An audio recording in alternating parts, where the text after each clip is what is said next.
U.S. commercial pilots are one of the few remaining strongholds of America's diminished labor movement, but Flexjet LLC is trying to upend that conventional wisdom. Anti-union advocates are watching as a battle between the Teamsters and the jet-leasing company plays out, with one non-profit group representing Flexjet employees who are pushing to get the union out. Some 550 pilots will start voting Wednesday on whether to embrace the company's entreaties to dump the Teamsters, which arrived at Flexjet just a few years ago. The government-supervised vote, which will be held electronically through May 30th, comes 2 years after the pilots narrowly voted to join the union. Since then, the Teamsters have been unable to secure a contract deal with the Cleveland-based company. The National Mediation Board, the federal agency responsible for airline labor relations, ordered the election after receiving a petition to oust the Teamsters signed by the majority of pilots at Flexjet and sister company Flight Options. The union really hasn't proven that they've been able to do anything positively for the pilots, said company chairman Ken Ritchie, who is encouraging employees to go union-free. Union leaders counter that the vote culminates a cynical, years-long strategy by Flexjet to stoke pilot frustration by blocking progress at the bargaining table, falsely blaming the union for the deadlock and coercing employees to give up the union. They have never accepted that the union is on their property, said Ephraim Boyda, president of the local Teamsters unit. The union said it was investigating evidence of election interference by Flexjet management, including letting union opponents use company time, facilities and emailed the campaign against the Teamsters while denying supporters equal access. In addition, the union alleged on Monday, managers are telephoning pilots in the run-up to the vote to urge them to oust the union.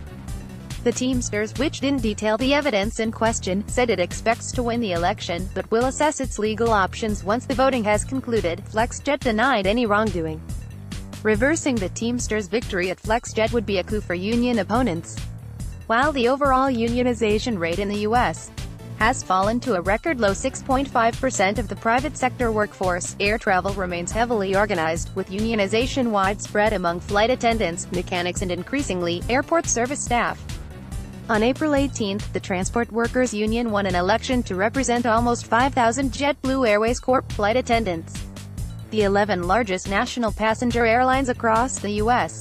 and Canada all have unionized pilots, as do shipping carriers such as UPS and FedEx. Nevertheless, union leaders worry that a defeat at Flexjet would have broader implications. "It's like a train," said Boyda, a Flight Options pilot. "Once it starts, if this is allowed and there's a decertification, who's next?" Flexjet isn't shy about its distaste for the Teamsters.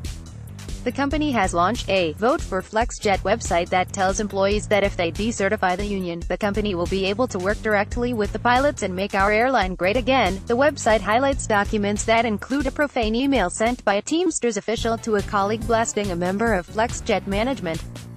The site also proclaims that unions live in total fear of the heights our company and our pilots will reach without them, and that pilots at other unionized companies will want to follow the same path. Flexjet has also sent workers messages referencing a long list of Teamster companies that are no longer in business, accusing the union of hate-driven fear-mongering, and warning against what it called a spreading cancer of employees being indifferent to professionalism because the union makes them feel untouchable. Ritchie claimed the Teamsters have falsely accused the company of wrongdoing just because Flexjet rejects its extreme proposals. As for allegations of interference, Ritchie said, "My father told me when I was younger that sometimes people will put their faults on you. The message we want to get across," Ritchie said of his employees, "is that if you're pining for a culture of trust, that's the environment you want to work in. Getting rid this union will get us closer to that environment." Captain Vint Fanton, a 19-year Flexjet veteran and chairman of the Teamsters negotiating committee there, called the company's statements typical anti-union propaganda. "As a professional pilot, we all go about doing our jobs, and we take it all very seriously," he said. "For management to insinuate that we don't do that, and we try and use the contract to circumvent working and being a professional, it's outrageous. Those types of statements from our management serve no purpose other than to keep us divided," Fanton said. An arbitrator ruled that Flexjet had illegally fired 3 pilots, at least in part because of their support for the Teamsters. The Teamsters have represented pilots at Flight Options since 2006, and began organizing at Flexjet after Ritchie announced plans for his directional aviation capital to purchase Flexjet as well. Pilots at Flexjet and Flight Options are currently working under a contract imposed by an arbitrator last October.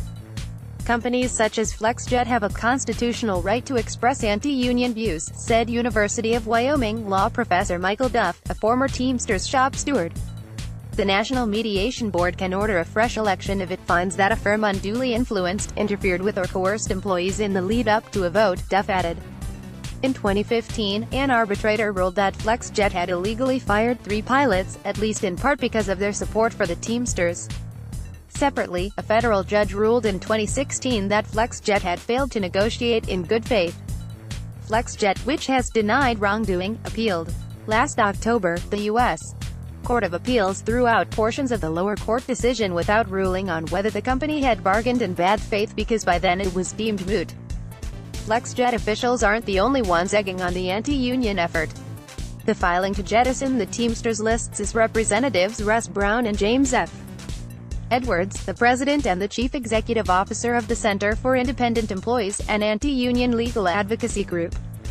Brown also runs a separate company dedicated to keeping companies union-free, according to his LinkedIn page.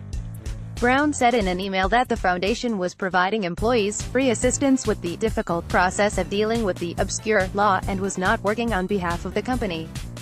He declined further comment. Edwards confirmed that the center is providing legal assistance to a Flexjet employee who petitioned to decertify the Teamsters but declined to comment further or reveal any of the nonprofit's donors, saying that such disclosure wasn't legally required and would quell people donating. In a mission statement posted on a website of their own, employees opposing the Teamsters said the decertification effort was a grassroots effort by workers who believe we can work directly with our coworkers in management to grow our company and our careers together. Copyright 2018 Bloomberg LP. This article was written by Josh Idelson from Bloomberg and was legally licensed through the NewsCard publisher network.